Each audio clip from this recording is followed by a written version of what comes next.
Hello my dear students. बेटा आज हम करेंगे एक बहुत ही इंपॉर्टेंट न्यूमेरिकल, किसका? ऑस्मोटिक प्रेशर का न्यूमेरिकल करेंगे। और ये क्वेश्चन जो है वो आपका 2-3 टाइम्स जो है वो बोर्ड में पूछा गया है। तो चलिए देखते हैं। सॉल्व करने से पहले आपको क्वेश्चन को पहले एक दो बार अच्छे से रीड कर लेना है, ठीक है, कि क्वेश्चन में क्या क्या दिया हुआ है। अब देखिए, a solution contain 5.85 gram NaCl, मतलब आपको यहाँ पे NaCl का वेट दिया हुआ है, साथ में इसका मोलर मास भी दिया हुआ है NaCl का आपको। पर लीटर ऑफ सोल्यूशन में ये प्रेजेंट है, मतलब कि आपको यहाँ पर वॉल्यूम भी दिया हुआ है। It has an osmotic pressure की वैल्यू भी दे के रखी है आपको। वो क्या निकालना है? 27 डिग्री सेल्सियस आपको टेम्परेचर भी देके रखा है। Degree of dissociation of NaCl आपको कैलकुलेट करना है, ठीक है। मतलब कि आपको यहाँ पे कैलकुलेट करना है अल्फा की वैल्यू। अल्फा का फॉर्मूला होता है I-1 डिवाइड बाई N-1, ठीक है। अब अल्फा निकालने से पहले हमें यहाँ पे पहले आई सॉल्व करना पड़ेगा। आई हम कैसे सॉल्व करेंगे? आई के लिए हम यूज करेंगे ऑस्मोटिक प्रेशर का formula, that is I multiplied by N upon V multiplied by R multiplied by T, ठीक है। पाई की वैल्यू क्वेश्चन में गिवन है, कितनी है? That is 4.75। आई आपको कैलकुलेट करना है। नंबर ऑफ मोल्स आप निकाल सकते हैं। दैट इज गिवन वेट, कितना गिवन वेट है आपको? That is 5.85। क्वेश्चन देखिए ध्यान से। और डिवाइड बाई मोलर मास होता है इसका 58.5, ठीक है।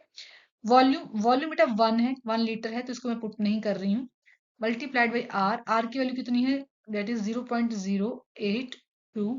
टी बेटा आपको 27 डिग्री सेल्सियस दिया हुआ है, लेकिन हमने यहाँ पे एटीएम में इसको कन्वर्ट करना है। तो आपके पास यहाँ पे 27 डिग्री सेल्सियस को अगर आप कन्वर्ट करेंगे तो कितना बन जाएगा? ये बन जाएगा 273 प्लस 27, ये कितना हो जाएगा आपके पास? 300, ठीक है, मल्टीप्लाइड बाई 300। अब यहां से आप आई निकाल सकते हैं। आई कैलकुलेट करेंगे तो कितना आ जाएगा आपके पास? करिए आप भी साथ साथ में। आपके पास ये बन जाएगा, दैट इज 4.75 मल्टीप्लाइड बाई, इसको कट कर देंगे, ये बन जाएगा आपके पास 10, तो multiplied by 10 divide by 0.082 multiplied by 300। यहां से बेटा आप लोगों ने अब आई की वैल्यू कैलकुलेट कर लेनी है, ठीक है।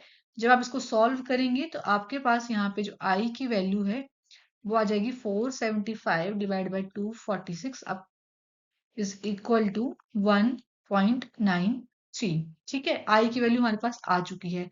अब हम यहाँ से निकालेंगे अल्फा। अल्फा के लिए आप वैल्यू पुट कर दीजिए। आई आप निकाल चुके हैं 1.93 माइनस 1। एन, बेटा एन कितना हो जाएगा? यहाँ पे आपके पास NaCl है ना।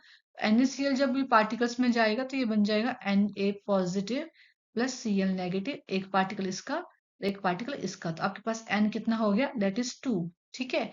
तो 2 माइनस 1, इसको सॉल्व कर लीजिए।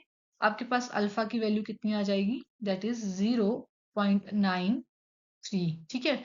मुझे परसेंटेज में बताना हो तो 0.93%। ये रहा आपका आंसर इस क्वेश्चन का। आपने इसको खुद कैलकुलेट करना है, ठीक है। बहुत ही इंपॉर्टेंट क्वेश्चन है। And thank you for watching the video. और आपके कोई भी डाउट है, कोई भी क्वेश्चन है, तो आप कमेंट सेक्शन में बता सकते हैं। Thank you so much.